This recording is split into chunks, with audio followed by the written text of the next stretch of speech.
All right, thanks. Thanks. All right, everybody, my name is Rita Crompton, and Rob, right up in the back here. Session's just started, folks.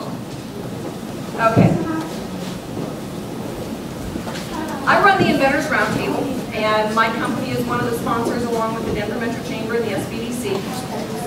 We help inventors get from, I have an idea, what do I do, to actually licensing their intellectual property. I act as a licensing agent, so I don't get paid until you get paid. For you, that's good on the fact that there's not a big cash outlay in the beginning, and we can get through a lot of the steps to find out how good is the product really going to be in the marketplace, which is really important for you to understand how it's going to do. I learned that if I could help you do it right sooner rather than later, we both did better in the end. So we started the Inventors Roundtable. It is a safe-free environment where inventors can go once a month to work through wherever they are at that moment. And it is kind of a pains, gains, and resources. Tell us what your problems are, share your success, and tell us what you need. And a lot of times the inventor sitting across from you can answer when you say, I need some kind of material that does this. And another inventor say, you know what, I found something over here that does exactly what you need it to do. So the other inventors in the room are a great resource. Service providers are by invitation only. So we are very selective on who we invite in to offer services to the inventors. It is generally people we have worked with for years or we've started to create a relationship with. Sometimes I will, when somebody says, I need someone that can do this, I'll have a couple of resources that you can call and check, but we tend to have our preferred provider because they've always stepped up to the plate, they've always done a good job, and we trust them.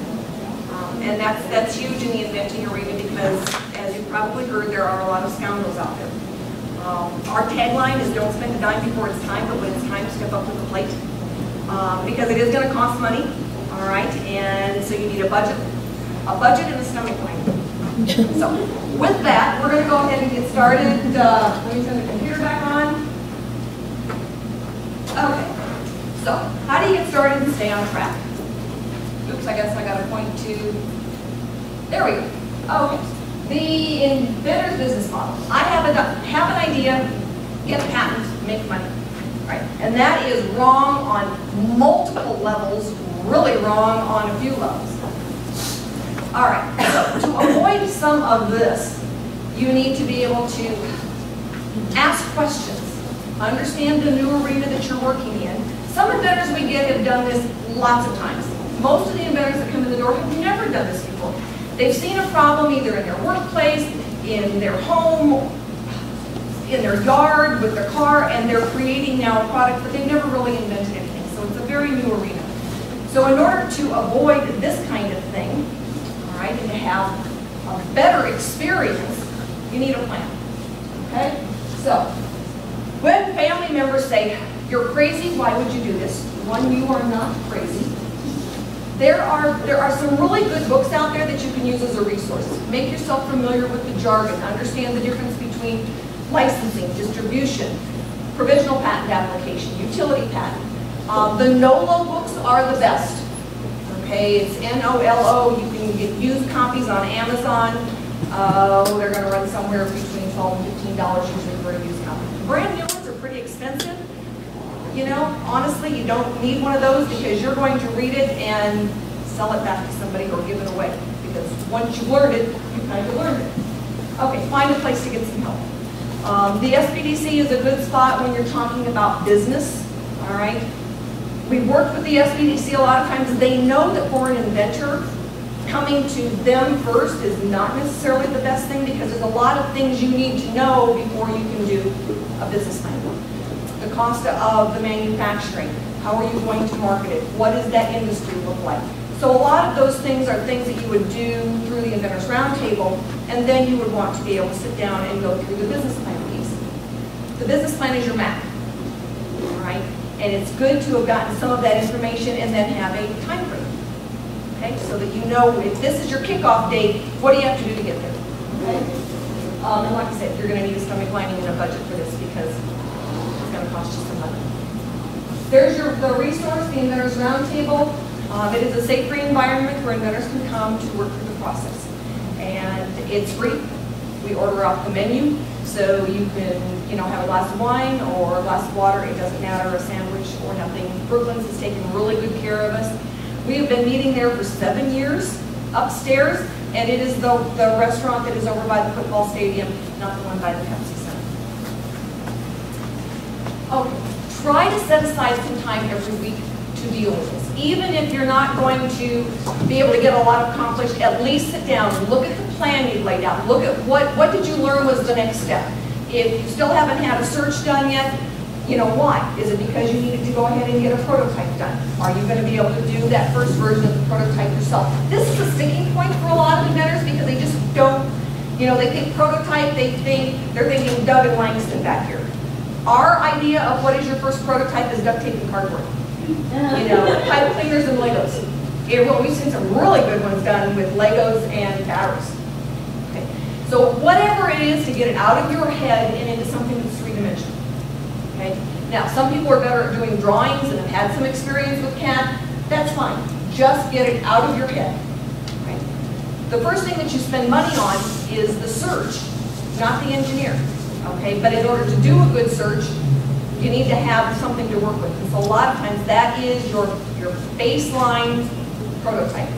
And we've seen some made out of Play-Doh. The Tagabiner is one that I referenced a couple of times. Their first one was made out of pipe cleaners, so that's what they took to Doug.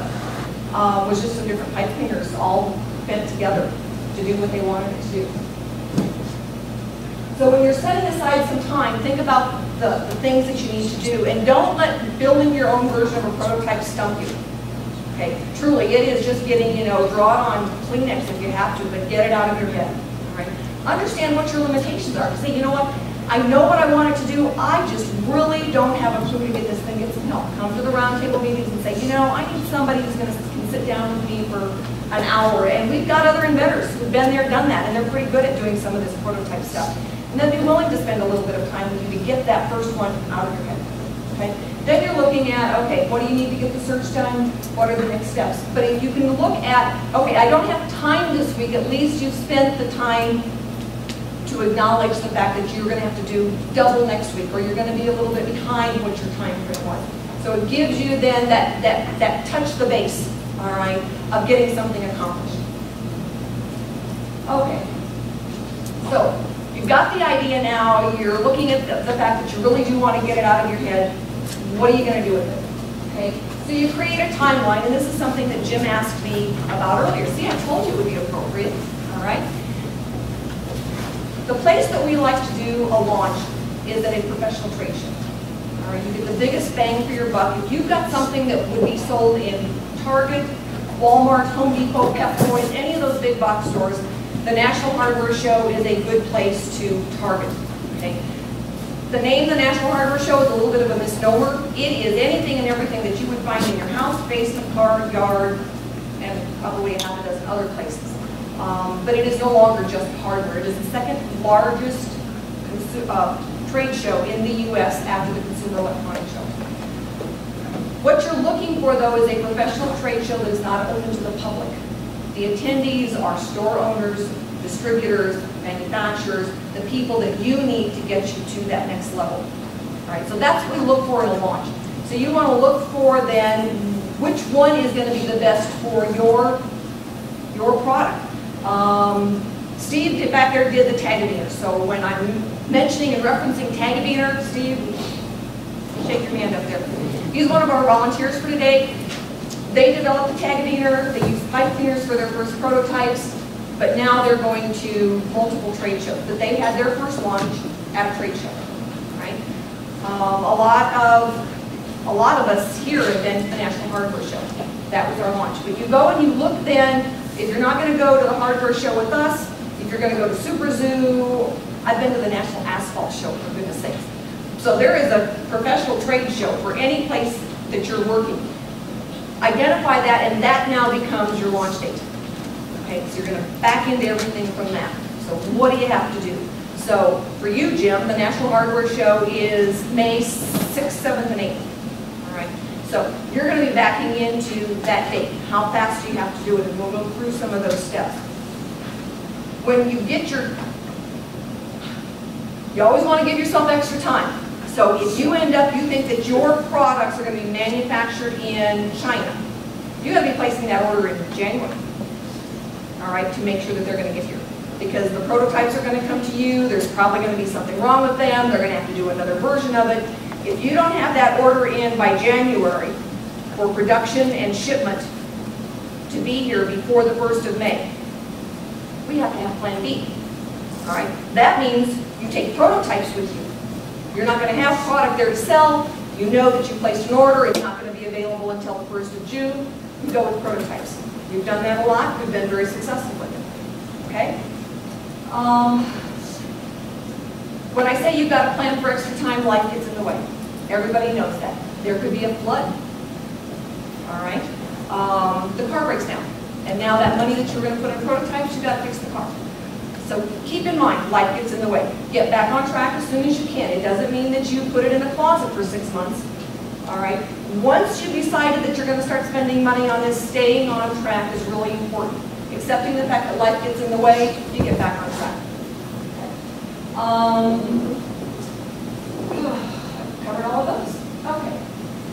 Doing some market research, we talked a little bit about this when we were looking for the resources for specific industries and what is the criteria or regulations for a specific industry. You need to do some of that.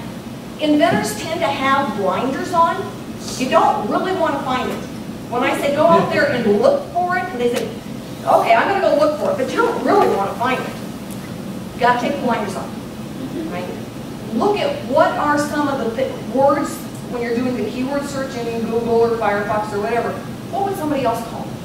All right, we kind of get these words in our head that we're looking at and locked into. Try to expand those words. What else would someone call them? All right, could it be used in another industry? Do you have a tool that's going to be used to fix a car engine and it already exists for surgical purposes? All right, that's a big crossover that we see. And if the patent was written well, you won't get one for the tool on the car because it's already being used in surgery. And patents are not industry specific if they're done right. So, like I said, to kind of take the blinders off and do some of your own patent searching. And Sarah's covering this downstairs, but the patent office, the USPTO patent office, is organized like a library.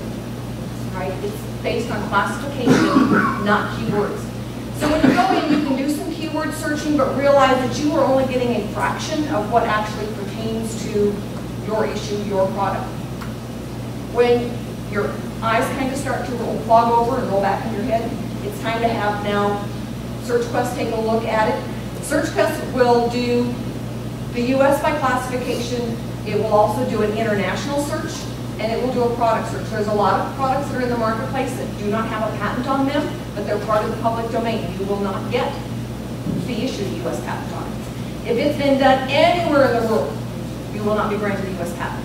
You can file and spend all kinds of money, but when it comes right down to it, if it's been done in Japan, you are not going to get a US patent on it. It doesn't matter if you're going to sell internationally or not. If it's been done someplace, those patents become part of the public domain, and you will not be granted a US patent. Okay? Anybody have any questions as I go through this? Shout them out. All right? Because otherwise you forget your questions. And I'd much rather have the dialogue going on. If you're not looking to license and stuff, how valid is the patent anyway? I mean, most people that I've talked to with products out there find that unless they have enough money to fight it, it has very little value at the end of the day because you can still sell your product out there. Very good question. Very good question. You do not need a patent to sell. Right. You need a patent to negotiate. That's what I mean. If you're not negotiating, or do you know what I mean? You can't just need it to get money, to get loans. I mean, no, the patent does not get you any loans. All right, what the patent does is get you a licensing agreement. Right, but if you're not going for licensing, but if you're not going for licensing, spending a lot of money, you don't need. Getting a patent is a business decision. All right, and it depends some on the industry. If you are in the tech industry, or a new app, or a new gizmo on an iPhone, it's a speed bump. That's it. All right, and technology changes so fast. But if you've got a new product, you know, if you've got the pet tag holder, if you've got ladder handles, you've got a consumer-based product, it becomes now very valuable, and so does the free one. Okay, so it really has an issue with industry, okay, and what you're planning on doing with it. No patents, no negotiations. That's it. All right, companies license your intellectual property. If you have not filed anything, they assume you don't have anything. All right, the days where companies, you know, pat you on the back and say, here, let me give you a check, those came and went with the last economic downturn.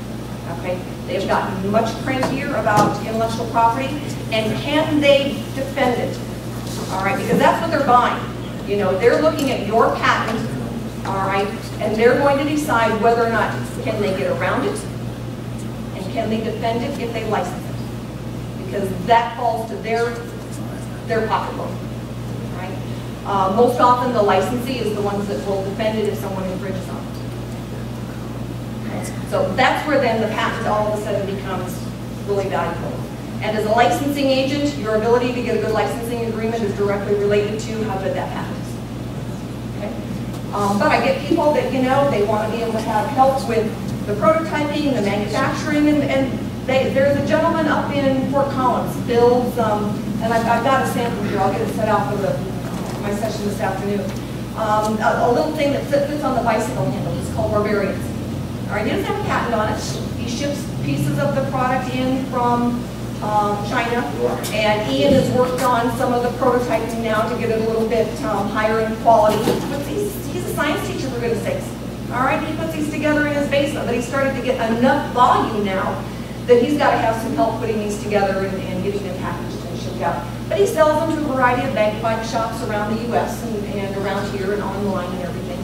So it's been good for him, but he's got a good trademark, but he doesn't have a patent on it. Right? There are a lot of online tools available. One of the ones that we would get inventors to use on a fairly regular basis, but it's harder to find these days, was Google Patents. Terrible search engine, but if you actually had the patent number, the Google Patents formatting came up better and easier for the inventor to access than the USPTO did. With the USPTO, you can punch in a patent number and it says you need to download our software. Google Patents puts it in as a PDF, so almost anybody can read it on their computer. So that was an online tool he had. There's Amazon is a good one to be able to access some of the different books so that you can get familiar with the jargon and learn about the process. You do not want to pay a patent attorney, all right, to educate you. You want to be able to walk in there and know the jargon and know what you're talking about, know the time frames. So the more you help to educate yourself, the better off you're going to be.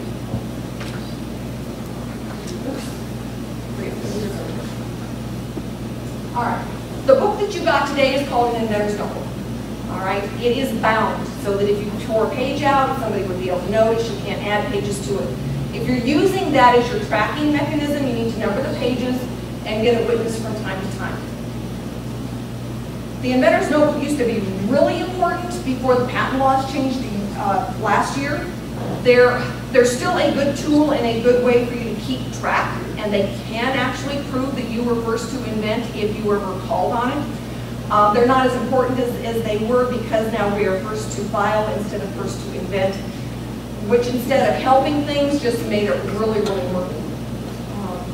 Keep accurate records. This is another reason for the book because you're able to use, then keep, stapling your receipts, keep everything. You don't know what your accountant's going to tell you can use as an accurate deduction until you sit down in front of them. But if he goes, well, where's the receipt for this? And you say, oh, I didn't think I could use that. Well, then it's too late. If you keep everything, whoever you use as your accountant will tell you yay or nay on taking the deduction. But no receipt, no deduction. Keep all your notes. I mean, if you've done some sketches and some drawings, even if you can't put them into the book, if you were using them on loose leaf paper or some kind of other wrapping paper, keep them. Keep your records. All right. Okay. This is a big one for a lot of people. They don't understand barriers to entry. The easiest one to use as an example is the pet industry. All of the shelf space in Target, PetSmart is basically owned by 4 companies in the U.S. If you don't know that, you think, oh, I've got a friend who works for Target. Now, that's not going to happen. All right, because they are bound by their contracts to sell that shelf space. When you go in and you see 50 collars, all right, set up for dogs, one company owns all of those. Most inventors don't know that. So understand your barriers to entry. The lady that had the baby teeter, all right? She found out after the fact that there was very specific sizing and depth to a baby teeter so it wouldn't cause choking. Those are considered barriers to entry. Price, all right? Most inventors look at say, well, I can, this is going to be, I can sell it for $10, it's going to cost me $2 to make it, I'm going to make $8 on every one of them. Okay. No. To have them sold retail, you've got to figure a multiple of 5. Okay. So now it costs you $2 to make it, times 5 is $10. That's great, but that other $8, that went someplace else. All right, that did not go into your bank account. So taking the time to really understand those multiples, and if you look at a product, if you've got an improvement to a flashlight and you go down and you know that the average price for a flashlight in Target is $12 or $6 or whatever, you've got to be in that range with yours. All right, because if somebody goes in there and they know they need a flashlight and they know it's supposed to do this thing and you've got a really cool gadget added to yours but it doubles the price, guess what? They don't care. The idea that Made in America is going to sell your product, that's the other myth. Okay, if you've got 2 products sitting on a shelf and one is $1 more and says Made in America, you might get a few people to pick it up, but most people are still going to pick up the cheaper one. All right, really important to understand that. Color in your packaging. If you've got a product that can be sold overseas and you make the packaging red, white, blue, not going to happen. You need to figure most products that are making it, all right, have at least 2 versions of their packaging. All right, one can be for certain stores, all right, one can be for internet sales, one can be for products that are sold outside of the U.S., all right, one can be high end, low end, all right, but understanding all of that is another barrier to entry, to your experience. Yeah? What do you mean when you say multiple of 5? You're going to take whatever it costs you to make it times 5. And what the number you're starting with is the cost of the actual manufacturing, the shipping, the insurance, packaging. Okay, so it's, oops. Hold on, somebody might be lost. Hello, this is Rita.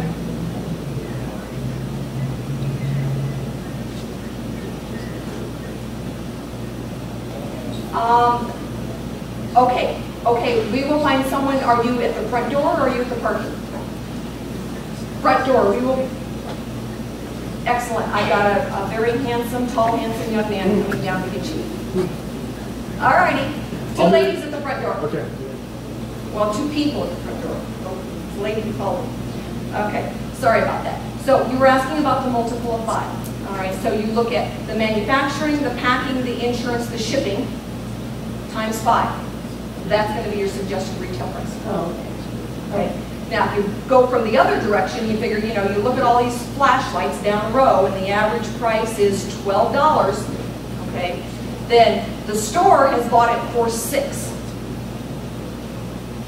Okay, because they're going to double the price. They buy it for $6. The distributor, all right, has bought it from you for $3. Okay, so you've got to figure then your profit margin after you made it, packaged it, insured it, shipped it. Okay, and your shipping insurance is different than your product liability insurance. So you may have somebody that's covering part of that cost, but you still have to get it here, so you need to insure it. So there's that piece of it as well. All right, and so you've got to have made it, done all those things, and still made something on it. So you're making maybe 50, 60 cents a piece. So where it catches up to you is if you think, I can't make it for that. My cost is $1 more than that. Well, then you look at what is your volume? Is there a big price break at 5,000 or at 10,000? Because a lot of times that's where the licensee will come in, because they're going to order them in quantities of 5, 10, 50,000. And that's where a lot of times they get the price breaks. That's why they can compete in the marketplace. So inventors on the front end, frequently, they're lucky if they break even. It is not unusual to lose on that front side. I see Steve's shaking his head, yes. All right. And that's a big deal. You cannot be too greedy. All right. On the front end, your money is going to be going out before it starts coming in. Right? And it can go out really fast, right? You should be sitting up here so they can watch you shake your head. Intellectual property. All right. Some industries, it's not a big deal if you're going to make it and sell it. and you don't care if somebody copies it, you don't need to worry about intellectual property. Maybe you just do like the guy did up with the bike product, the Barbarians, and just gets a trademark. But if you want to be, if seeing a copy of it is going to make you cranky, all right, it's the patent that allows you to tell someone to cease and desist. And generally, you're not going to court to sue someone, you're negotiating. You don't care if they're selling it as long as they're paying you to sell it. All right, we had a gentleman with a baby product down in Monument, and he had several patents on this baby product. And it was cool, I thought it was cool for my daughter. And yet, he could not quite get the manufacturing kinks out of it. Well, before he knew it, there was some company that was getting them placed into Kmart. And they had copied his intellectual property, and they were making the product. So when he went and talked to them, they said, you know, let's try. This company ended up licensing from him. Oh, it must be about 16 years ago now. Paid for his kids to go to really nice private schools. All right, and he never had to manufacture it because the company that had originally ripped off the intellectual property had figured out the problem. They've had a great working relationship. One of the companies that we license to on a pretty regular basis is in Utah, and she started out with one product, and a company in Canada started knocking it off. Made her really cranky. She had patents in the U.S., but not in Canada. All right, so he couldn't ship anything in. She did a deal with him, and now he's one of her best distributors, not only for that product, but for other patented products. And she does get all of the patents filed now in Canada as well as the U.S. So you learn some of those lessons. It's better if you can at least understand what you're facing sooner rather than later. Money is a big issue for all inventors. All right. Somebody said, how much does it cost? It's like, how much do you have? How much can you throw together in the next 5 years? It can take as much as you're willing to throw at it. Understanding what some of those costs are ahead of time helps you to put some parameters around that. Your energy. All right, how much time do you have to put to this?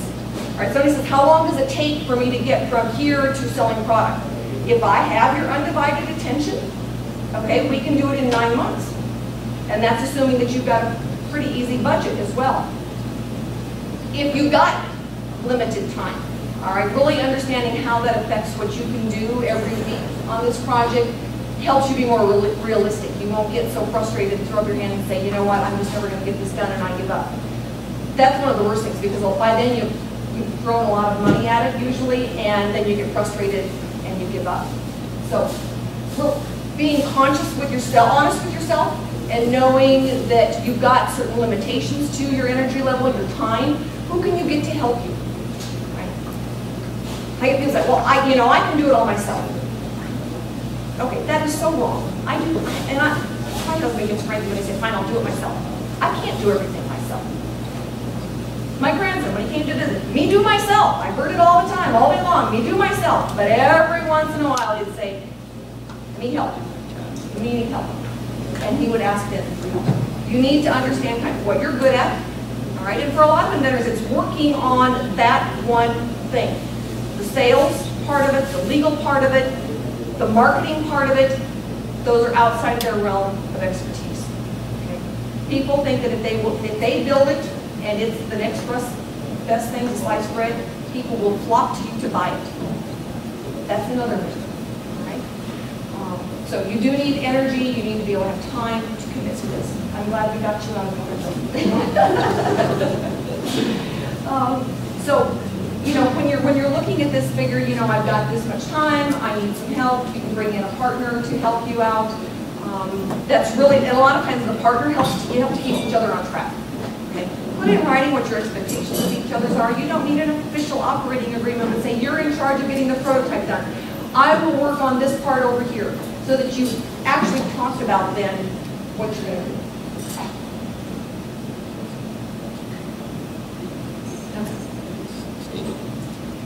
Okay. Once now you get to this point, you've got to accept the fact this is going to cost money. All right? What are your options? You need to ask a lot of questions. All right? This is another thing that the meetings are good for because you hear the questions that other people are asking or the other issues that they're dealing with, and you go, oh, I didn't think of that. So you're learning then as you go, and it helps you then to put some of those pieces in place. Okay? When you start asking questions, not asking them can end up costing you a ton of money. Right? I had a gentleman up north, and some of you have heard of him. He makes soap out of the beetle-killed pine trees up there. It is the best soap you will ever use. Okay? Really cool. But he spent several $100,000 on getting to where he is now. He goes, I realized when I read your blog site that if I found you 5 years ago, I probably would have saved $300,000 to $400,000 just by knowing, you know, what you could have taught me in a few weeks. Right? So asking the right questions can really save you a lot of that stomach money that runs in short supply. Investing a little up front can save you a lot in the long run. People say, well, I've done my own patent search. And then they file this patent themselves, and lo and behold, there comes back and there's 24 things that are exactly like it. Spending the $500 up front on the patent search is probably the best money you are going to spend. Because one, it shows you then the parameters of everything that is out there. You can correct the mistakes. Some guy's got, you know, something that's really similar to yours. You can usually find the inventor online and call them and say, you know, why is this not in the marketplace? I can't find it. I saw your patent issued 5 years ago. What happened? I got 5,000 in my garage and they never worked right. Why not? The other one, I've got 5,000 in my garage and I could never sell them. Why not? A lot of times the price, he didn't understand the multiple of 5, so the price is higher than the consumer is willing to pay for it. Consumer is God when it comes to pricing. That's just a fact. All right? The consumer is not willing to open their pocketbook and take out the money and put it on the counter. It doesn't matter how wonderful it is. You're going to have 5,000 in your garage. You're going to give them as Christmas gifts for the rest of your life. Oops. I keep wanting to point it. Okay. Inventor's eye chart when it comes to money. Please give me money because I really, really need it. And I promise I will pay it back. That is invisible right here. Managing the money on the front side, I have seen so many inventors make the error of, you know, they'll put together their war chest, all right? And they will go through it on the front end because they think it sounds like so much money. And before you know it, it's gone, right? I always tell people, if you look at a line in the sand, you've got the search, the prototyping, the engineering, the patent, and that is all on one side of the line, and you've got marketing on the other side. So if you go through your budget before you hit the marketing, you're going to have 5,000 of these in your garage, all right, because you can't afford to sell them. Selling costs money, all right? The trade show. Going to a trade show and doing it, you know, in all its glory can cost as much as filing for the patent. So when somebody gets, you know, itchy and agitated about filing for a patent when they know they need one, and they say, you know what, I'm going to do it myself. Doing your own patent is like doing your own brain surgery. By the time you realize you've made a mistake, it's too late to fix it. Unless you want to spend more money. You can fix almost anything with more money. But getting a patent that is too narrow makes it too easy for someone to get around you. So that education that the attorneys get to do that, it's an art form, all right? And the reason they get paid a lot of money to do that is because frequently they're going to save your skin, and that's what you end up licensing. That is what you're putting all of your eggs in that basket for. All right? Okay. Your own best investment. All right? When we look at the economy is falling apart, people that can take care of themselves, that's where the future is going to be. So when you're looking at what can you put into this and how is it going to take care of you, one invention, all right, it gives you some extra income when it really gets into the marketplace. It will give you some extra income. Rarely does an inventor get rich off of one invention. Rarely does an inventor get rich. My job is to keep your feet firmly planted on the ground and not let you go off drinking little umbrella drinks in the heat. The idea is that a lot of times you can get to the point with an invention, all right, where it's extra income. It makes a car payment. It may, you know, send the kids to a private school. It may give you a nice vacation or help with monthly expenses. Rarely does it replace the day job. And for a long time, you need the day job to pay for the habit of inventing. All right. As we get people that move further into inventing, maybe they get their second or third product out there, the royalties, if you're doing the licensing royalty part of it, or if you're doing the manufacturing and distribution, the volume starts to catch up, and so the income will start to increase. You know those little white pizza discs that come in the box that keep the top? That was a guy decades ago here in Colorado that invented that. And they have built a whole company around that. Well, guess what? Not many of the pizza boxes use that white disc anymore. But for a long time, every box came with the white disc. Okay? So you have to always keep in mind too that as technology advances, all of a sudden, your product can be replaced with something. So even though nobody copied you, something replaced you. So that's something to always keep in mind when you're going through this. I always say no one is going to give you money.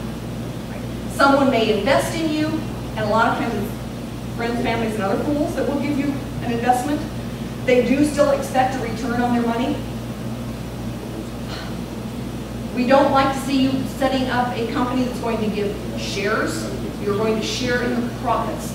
Different type of agreement, different kind of expectations. When they share in ownership of the company, guess what? They get to share in the decision-making part of the company.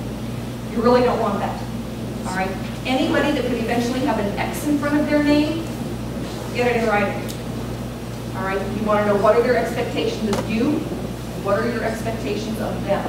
Because there's nothing worse than dealing with an ex-mother-in-law. All right? When you're really thinking now you're serious, do your asset inventory. Look at what do you have in the bank, what are the resources. I had a guy sell a Corvette to pay for his manufacturing on his products, like whatever.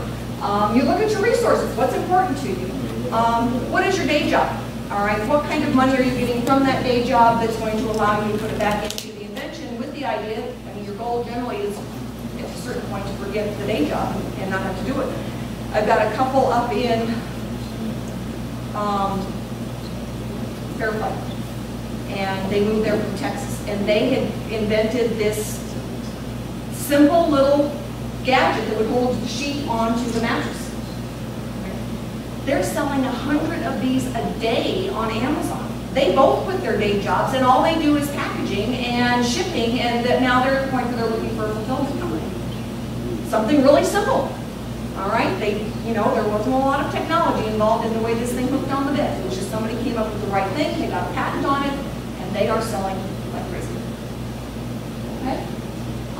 There's sometimes things that you just don't expect that do have some value. Like I said, the guy sold his Corvette. You look at what is important to you and where that money is. As you're going through your process, figure out how much you plan to spend, what could you spend, and where is your line in the sand? Where do you stop? All right? I mean, and you always look at managing that against, are you at the 5-yard line or are you still at the 50-yard line? All right? I've got a gentleman who's got a product for the toilet, and he's ready to throw in the towel. We finally had a heart-to-heart. It's like,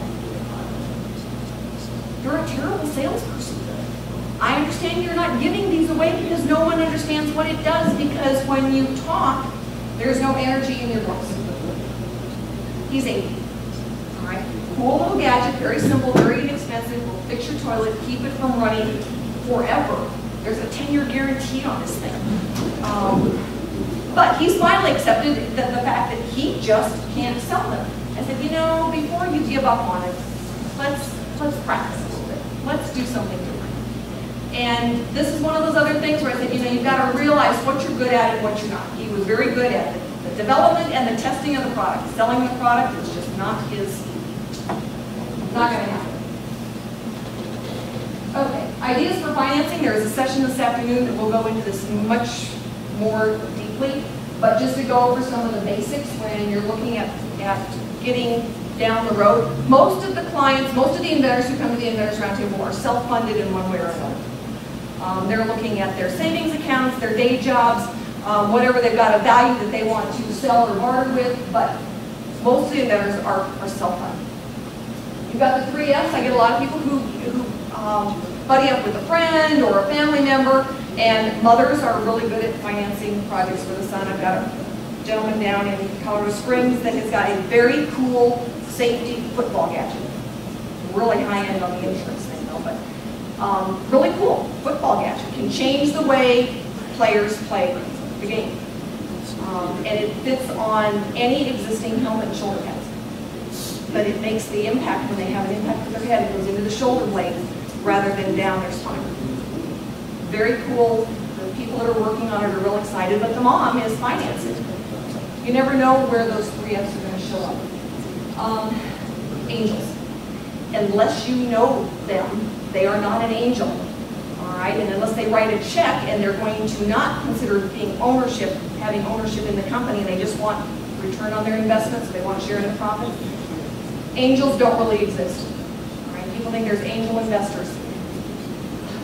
Devil investors, a lot of times if they're giving you money, they think that they've got higher credentials than they really do. A lot of times they're just hobby investors.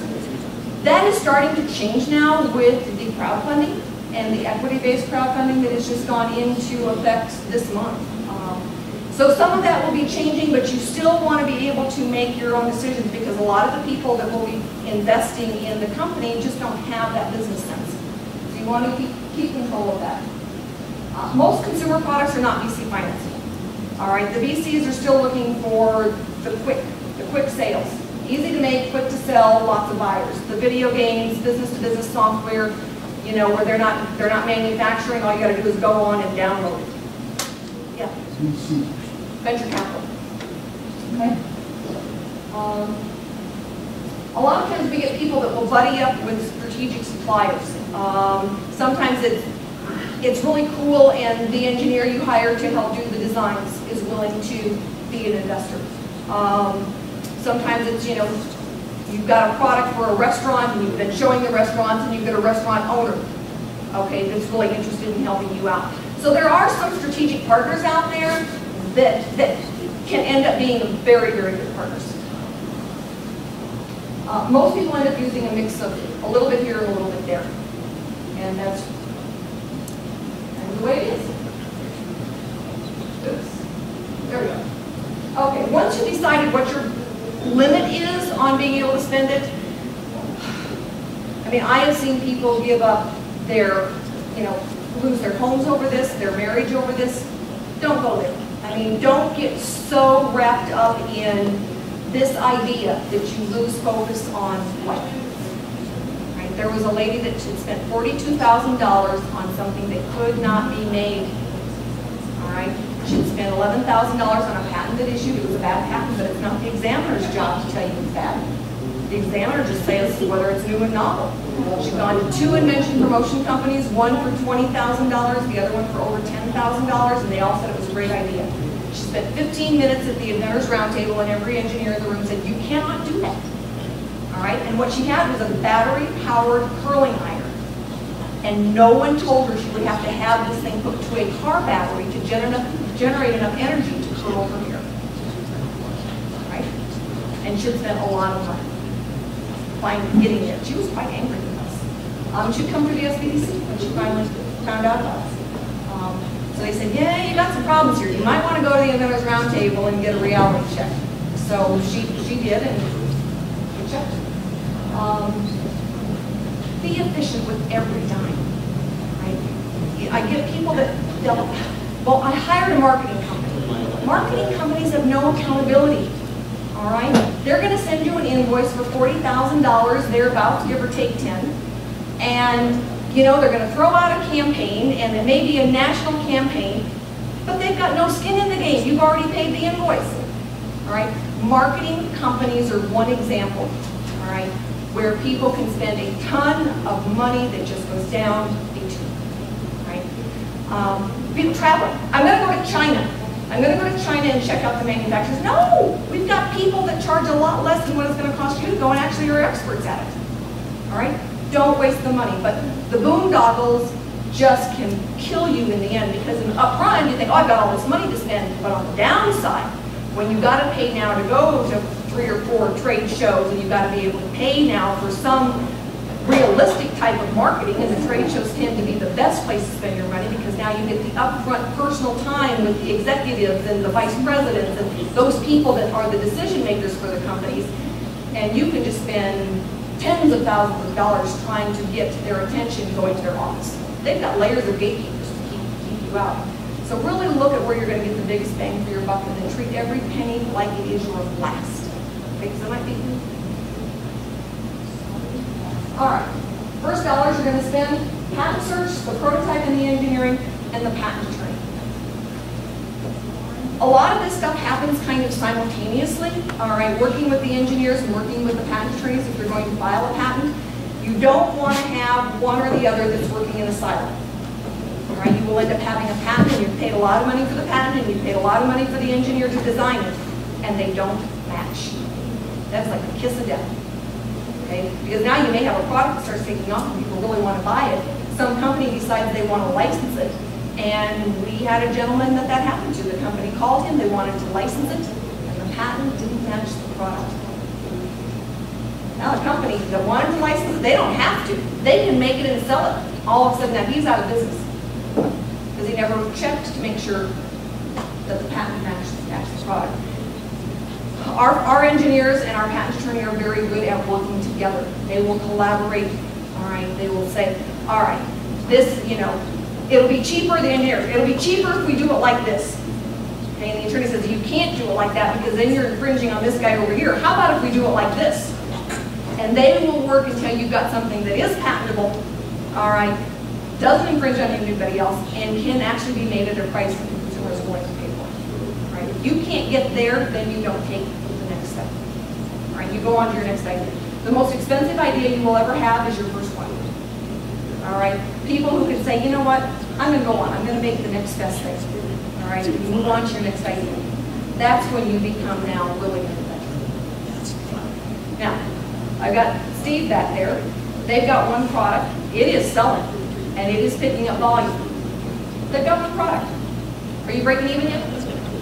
Oh, no. I've got some. Did you make some samples? Samples? Yeah. Yeah, okay. Got one around. I got my little good bag here. It's time to dig out some of the samples. Okay, if anybody wants to take a look at that soap, the pine soap that's made out of the beetle kill, I've got some samples here. It is sold on Amazon. Oh, here's a little bicycle thing.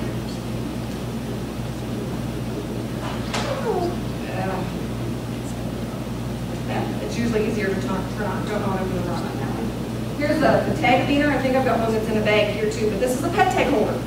One of the cool things about tag meter, you know, they made up the name for the trademark. Pet tag holder is their tagline. When someone goes onto Amazon and they're looking for a pet tag holder, guess what's the first thing that comes up? There you go. So your tagline, that thing that explains your name or what your product does, that can be more valuable than the name.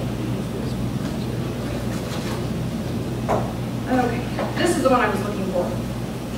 This is called brake grips. This gentleman, this is the product. It fits around a doorknob. All right. He got a utility patent on this. He was having it made, actually Eckhart, he'll be doing a session this afternoon, was making these in China for him. And his patent had worn down, he had about 3 years left on the patent. His wife was ready to kill him. That's all, the only product that they had. All right. She was his distribution center. For 10 years, she spent every night packaging and shipping. All right. They sold about 1 million of them over 10 years. So, I mean, they had some volume. It was never enough to get it to really grow up and move out of the house. All right. So he finally came to me and he said, okay, he goes, either she leaves me or I leave it. All right. Something else has got to happen. So we filed a design patent on it. Okay, so it would give it, extend its life, license it to a company that would now actually make them and get them. He's getting a check now, a royalty check every quarter. They are no longer doing anything related to the product. He and his wife go to Florida to be with their grandkids. He's happy, and she's happy, and he's earning more than he ever did when he was doing it himself. All right, and this company now has got them in the Walgreens. They've just qualified for mass market, so they are selling these little door handle knobs, and it fits over a doorknob, a round doorknob, so it makes it really easy for somebody who's got arthritis, or, you know, I like it. I've got one. I don't even notice the clear one on my doorknob until I've got my hands full and I need to get in the door. And they last for a long time. They go in the dishwasher and they get dirty. They're great. They will also fit over a round knob in the shower. So for anybody that's got arthritis or any kind of problems at all, they last for a long time. But this one was cool. When we licensed it, he used to sell them in a plastic bag, a little plastic bag. The company that licensed it now did a nice box. All right, a point of purchase display for all the stores. Right, and then the licensee, we licensed it, and then the licensee asked to have us take it to the hardware show with them last year. So we kind of came full circle on that. So do you have to have different sizes for different applications? No, they actually fit on a round doorknob. And then you said on the shower too. This one will fit on the shower. Oh, wow. So it's really cool. Go to your Walgreens and get one. But if you did have multiple sizes, would you have to have multiple patents? No. A patent is not size specific. Oh, okay. All right. When you look at drawings, and sometimes they'll get cranky at me because I tell them you cannot use your engineer's drawings for the patent. Two very different types of drawings. Okay. The drawings for a patent application are very broad, very general. They're not specific. There's no sizes on them. There's not how many bolts are in it. It's not room specific. I get people they'll send me a patent. It's like, my God, you said you use it in the bathroom. What about the laundry room? But that put a parameter around it. All right. The good patent drawings are very broad, but now your engineering drawings have got to be very exact. Within, what did Doug say, a thousandth of an inch or a hundredth of an inch? Sure, yeah, I mean, that number fluctuates a little bit, but that's a good approximation. Yeah, thousandth of an inch, 5,000ths of an inch. Yeah. So anyway, they're very, very specific because somebody, maybe in China or somebody's got to be able to look at it and know exactly how to make it. But you don't want that going into the patent office. You want it to be as broad as possible. Yeah, like just a quick point. I had a client call this week who requested patent illustrations, and after the patent are looking to produce a prototype. And so one thing I was able to offer them is we're going to create the patent illustrations first, but we're going to actually work from SolidWorks to create those because they want to also use those drawings for the prototype. So if they make that request up front, as a patent illustrator and a prototyper, I can work with that and help save some money. Kind of lay a foundation for prototyping. But Rita's making a good point. The patent illustrations are very different. But if the engineer knows up front yeah, that that's what you need, they can make help. it general rather than the real specific. So, and we want to help you. We want to keep your costs down. And so, yeah, just oftentimes, just get those things out front. Yeah. So you said he had a design patent? He had a utility patent first, but it was running down. And you've got to figure that from the time the ink gets dry on a licensing agreement, it takes that company right around 2 years to get ramped up. So it's reaching its full potential to get it into, just because you've got it and you're making it, you've got products in, 50,000 stores, doesn't mean that this is automatically going to go in. Some salesperson has got to go into that store and convince them to carry it and convince them to make space for it. So it takes, generally, you figure right around 2 years. Well, by then his patent would have had a year left on it. All they had to do was wait. Right? So when we filed the design patent then, that gave it that extended life. Because if that looked different, it wouldn't function the same way. Okay. Any other questions about different products? You said 3 years on a patent life, I thought it said. The utility patent is 20 years. 20 years from the date of submission. So when I click that submit button, you've got now 20 years. All right. A design patent is 17. Okay. But Tim had his utility patent and the clock had ticked or time on. So he only had about 3 years left. Okay. And we were getting the design patent was issuing about the same time the ink was drying on that license. Okay. I had something else I wanted to tell you about that. I can't remember now. Okay. So the other one you're going to need if you decide that you're going to file a patent is a patent attorney. Do not do it yourself. If you are putting all those financial eggs into that basket, that's one of the areas where you really need help. Now, I have engineers who have done several provisional patent applications themselves, and you've got experience. That's great. You understand that it's got to be broad. It's got to include an enabling disclosure. Most first-time inventors don't have a clue what that is. All right. On a provisional patent application, all right, the patent office never judges it. There's no examiner that looks at it. When we send it in, they take a look, they say, all the parts are here. That's it. No one ever reads it. It gets sealed and filed for a year. At the end of that year, you have to have filed a full utility or a non-provisional application, and then the provisional gets married up to it. Okay? No one ever looks at the provisional unless you are challenged on your date. And then that provisional is opened and it is ripped apart. So that's why you have to have had, it's got to be broad enough to cover it, it's got to be narrow enough to give you the protection, it's got to have an enabling disclosure in it. All of those things are what you're paying the attorney to have the expertise to do for you.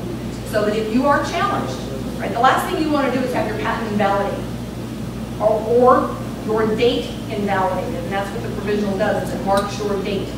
All right, and you spend by then, you know, or you may even have a licensee involved that's making these things and sending you a royalty check, and somebody out there challenges you, and you lose your date.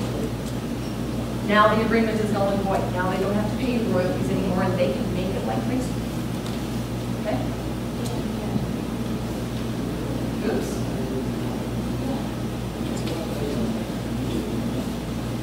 There we go. Okay. So those are the people that you're going to end up paying. If you get, there's going to be other service providers that you go through the process that you're going to have to pay, but these are the first ones that are going to get involved. Once you've gotten to the point now where you've got the search done to go, you've got the prototyper and the engineer and the patent attorney working together, and they finally get you end product, now you need someone generally to help you understand packaging. Right? For a little package, all right, this package actually costs more than the product does to make. But you know what? It doesn't matter how wonderful this thing is, okay? If you can't get someone to pick up the package and pay for it, these just collect dust. Okay? This is called the disposal genie. She had really disgusting packaging in the beginning, but all of her sales were either at a trade show or on the internet. It didn't matter. Once Home Depot got it, they paid then for the really nice packaging. This is in all the Home Depots, and in some of the Home Depots, it's not even packaged anymore. They put them in a big vat someplace in the store where they're selling the garbage disposals, and people walk through and they $10. And she licensed these to a company that supplies to the Home Depots and the Lowe's and all of those places. I think most people don't realize that as an inventor, the likelihood that you will get into a Home Depot is slim to none. It is the kiss of death. Thinking, oh, Walmart is going to pick this up. Anybody participate in the Walmart selection for, you know, consumer voting this year? We had a couple of people that went there. Okay. Walmart is your kiss of death. It is the first step to bankruptcy. All right? You sell to Walmart, they agree to pick you up. When you are all said and done with them, you will owe them money. And it doesn't matter how many they've sold. And it's because of their chargebacks. It gets in, the barcode's in the wrong place. It wasn't shipped exactly right. One package was missing. They have got a million reasons to charge you for the way the shipment arrived. Okay? They do that for a reason. Okay? Inventors that have their products in those big box stores, all right, they've gone through someone like this, okay, or like this, all right, where a supplier to those big box stores has licensed the intellectual property, the supplier makes it, the supplier deals with them, the supplier sends you a check. Okay? Big box stores, they're consignment shops. All right? They don't buy anything up front. They have 120 days to pay you. Most inventors can be out of business in 120 days. Okay? So some little things that would be considered on the barriers to entry list is understanding what's going on. Video. Talked to Terry back there about how important it is to have a video done. All of the products that get through this phase and now go into where we're going to be marketing, the video is the most important piece that you will spend marketing money on. All right, it can go onto YouTube, your website, it can be shown at the trade shows, you can send it out to a company that's interested in licensing. I'm going to have Terry start working on one next week for a tractor. All right, from a farmer down in southeast Colorado. He built a full-size functioning tractor. All right, kind of hard to send out a sample of this thing. The best thing that we've got is a video to send to. He painted John Deere green. It looks great. And if John Deere isn't interested, we're going to paint it yellow. But video is really, really important. Okay, important initial steps. I get people say, well, I want to file the trademark right away. There's some things that you have to have in place before the examiner wants to even see a trademark application. You have to have sold one. I mean, you have to get a long way down that road, all right, and go through a lot of steps before you can sell one and successfully file the trademark. You have to prove that the name has been used in commerce. Okay, so you have to pay for packaging. You have to pay for an ad, something where you've laid out cash for that mark to be in commerce. All right. So usually putting TM beside it, that's where inventors, that's the way inventors protect their name up front. It's kind of the poor man's version of this is mine. All right? Once you've sold one, once you've got that date and you've got the mark that we can file, your registered trademark can become as valuable to you as a patent. All right? Companies can license the trademarks. They can buy trademarks. The easy way to protect the name, if you've got something that you just think is really terrific, is do a .com search. Try to get the domain name. It's $15 to go ahead and be able to mark that in time. If you cannot get the .com on your name, you want to know why. Okay? Who else has got it? The last thing you want to do is say, okay, I'll just get the .net, and it goes to a porn site, for God's sakes. All right, you would be amazed how many of those things go to a porn site. Yeah. And they'll park on your page if you don't. Oh, yeah. Oh, yeah. Because I bought off all of them that I needed in my field and with my name and everything.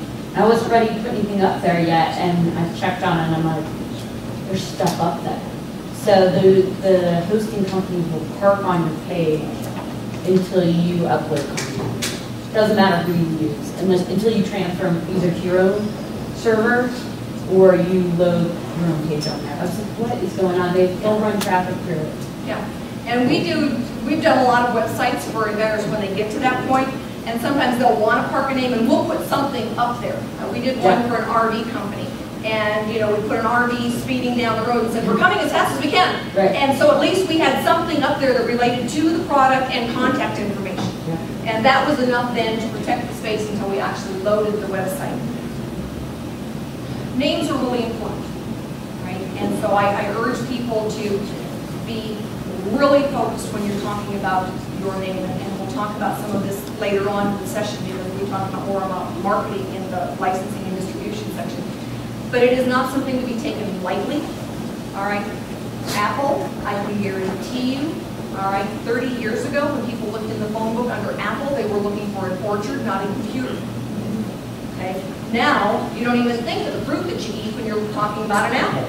Right? They paid millions and millions of dollars for you to learn that an apple is not a fruit you eat, it's a computer. That's the one behind us there. So, your budget is going to dictate how fancy you can get with your name. Now, the trademark office wants you to be real fanciful with your name. They're more likely to say, yes, you can have this trademark if it's a new word that nobody's ever heard of before. But guess what?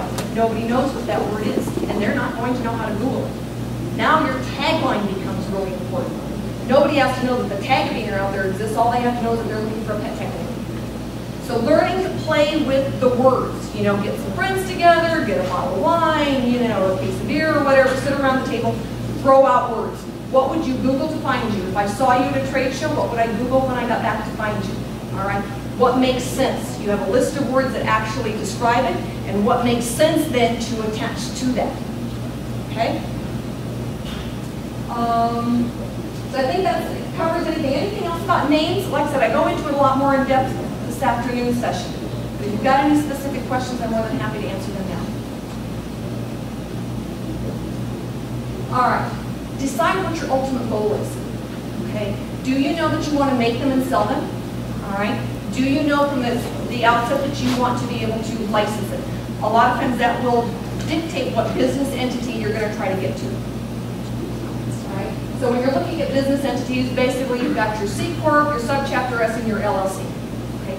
Most accountants do not know that if you set up a Subchapter S or a C Corp and you license your intellectual property and a company sends you a royalty check, that income is considered passive income. The corporation, the business, is considering a holding company and you are taxed at 50%. That's it. No negotiations. Okay? If you do the LLC, all right, it's a pass-through. You're taxed at your regular rate. So there's some issues involved in that you may say, okay, I know I'm going to get taxed at 50%, but I'm still better off with this. You want to know up front so you're making good decisions rather than having to pay to change that later down the road. Okay. I hear this all the time. I did business with them because they were so nice. Okay? It's not nice, it's business. I don't want any emotion in it. All right? The worst person to negotiate with for you is you, because you get wrapped up and passionate about it. They don't want to hear how many people are in a wheelchair. They already know how many people are in a wheelchair. All right? They don't want to know, they don't want to hear. Everybody in America is going to want one. Because unless it's a flush toilet, not everybody is going to want one. Okay? So, don't want to hear it so much. All right? To avoid that, get it in writing. I've got non-disclosure, non-compete forms up here. We give them away. They are loaded on the website. We use worker hire agreements. We give those away free. All right? Get it in writing. If you are your own LLC, you can download an operating agreement off the internet, free of charge, adjust it for yourself. You'll need that to set up a bank account. If you are working with someone else, take the money and the time to get your operating agreement in place before you start spending a lot of money. Usually the way that goes is you do your due diligence, you get your patent search done, all right, you know your barriers to entry into your marketplace, and then before you start spending money with the attorneys and the engineers, you put your operating agreement in place so that you know and you've already talked about what are the responsibilities of each party. What's somebody going to pay for? Sometimes somebody is putting up all the intellectual property and the design, and it's their idea, and somebody else is putting up the money, and they're sharing equally. Put it in writing, okay?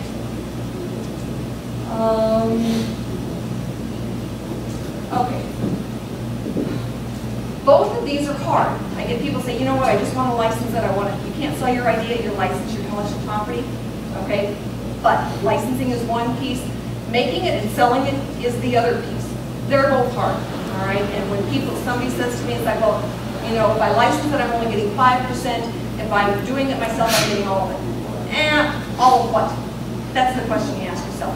When we actually look at the numbers, they usually come out about equal. By the time you get done packaging, shipping, selling, marketing, and doing all that kind of stuff, you're walking home with about the same you would from a license.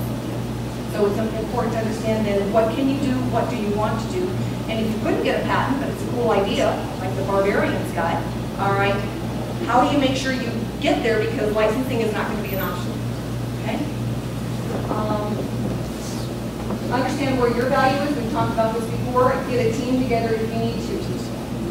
The business plan. It does come into play at a certain point, all right?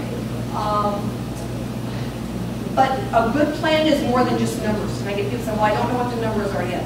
Timetables. How are you going to sell it? You know, when's the first trade show? Having walked through that exercise ahead of time helps you determine whether or not I'm going to do this in a year, it's going to take you 2 years.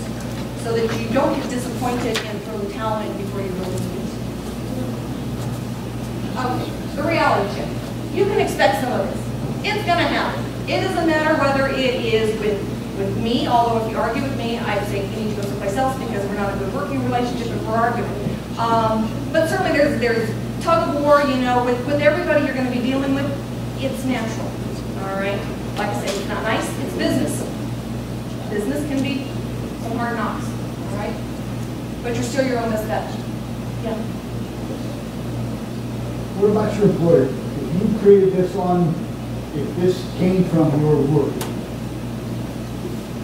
what responsibilities, Very good question, Jim. And it depends, all right, on the employer you're with. If you are working for a company that develops products, they own you, and you probably signed an agreement ahead of time that said, we own you, all right? And it doesn't matter if you developed something that was, you know, related to your job, or if you build machinery and you invented a fishing gadget, okay? They own you, all right? And the contracts are very tight. Now, there's a lot of other industries where they only own you if you're developing something in that space. You're doing, you know, the fishing gadget, the baby product, you know, whatever. You're good on that, but it's always good to find out ahead of time. And then there's others that say, you know what, we don't care what you do because that's not what we do here. You know, we do office fulfillment and we don't develop products, so you're not in competition with us. But there are some really nasty companies out there, and sometimes the dollar signs start to float in their head, and they say, you know, oh yes, you did this on our time, so we own it. Universities are terrible about, you know, if you've got a class then that's going to do that engineering project for you, if they touch it, they own it. Some of the schools have gotten better. I know we've got a couple of products that are over at Metro State over here, where, you know, you pay them the $500, they develop the product as part of their design class, and they have no ownership at all. They all sign non-disclosures, non-competes, and that is a changing time. But each business or industry is different in how they're going to look at that. So understanding up front what they're going to, you know, be asking for is really important. I've got a gentleman up in the mountains did a product on school time. He works for the school in maintenance and developed something that the school could use for clearing snow off the football field. All right? And so the school actually paid for the prototype. And they did not want any ownership in the patent. They didn't want any ownership in the licensing. They just wanted him to provide them with that product and that work effort for as long as he worked for them in the truck. He said, we got a deal. All right, so, but he asked. He asked first. If there is no written agreement, is there then a standard? Standard is if you did it on their time and their premises, they're going to claim that they have a say in it. Getting it in writing from them ahead of time that they don't want or what their expectations are on it is in your best interest. Okay? So what if, in my case, president of that state says, we don't want it. The agreement says the president of the college, we find out that it's successful, 5 years down the road, they say, oh, that wasn't the president of the college, that was the president of the system. You need it, if you get it even in an email, and by the way, if you don't want to see it on the front page of the Wall Street Journal, do not put it in a text message or an email, because those do stand up in court. All right? So if you get an email back from someone from the university saying, you know, we don't want any ownership in this, you say that. All right? If it's challenged down the road, you've always got that to fall back on and say, hey, you know what, we went around with this, this is what I've got to show you that, you know, someone told me, you know, someone in authority told me, it wasn't the janitor, all right, that this was the school's policy. That's what I believe. Now, you could end up negotiating something different, all right, but that's the best you can do. Any other questions? Okay. All right. This is how you get a hold of me. All you have to do is remember Inventor Lady, and I come up on like the first 10 pages or so, so I need to about it. Becca. Oh, sorry. Sorry. Any questions that you have for me specifically or about the topic that we covered? I did a really good job? Or you're just really bored? How many people, I mean, what kind of people, so you have an idea about that, we're going to get people to sign non-disclosures if you bring a friend or a family member in. So your wife is okay, or does she have to sign one? No. Generally, we consider, as long as you've got a good relationship now, if it starts to falter, you might want to rethink that. But, okay, generally, even wife, kids, mother and father, that direct line are okay. And then as you're thinking of names, you said get together with a group of people, figure out names if they know the invention. Usually, by the time you're really starting to get serious about names, you filed at least a provisional application or you decided not to. And so you've got some of that protection, but a non-disclosure, non-compete, when in doubt, have them sign it. And you want, not only do you want someone to sign a non-disclosure, they're not going to tell anybody, you want them to sign a non-compete that they're not going to compete against you either. Okay? Yep.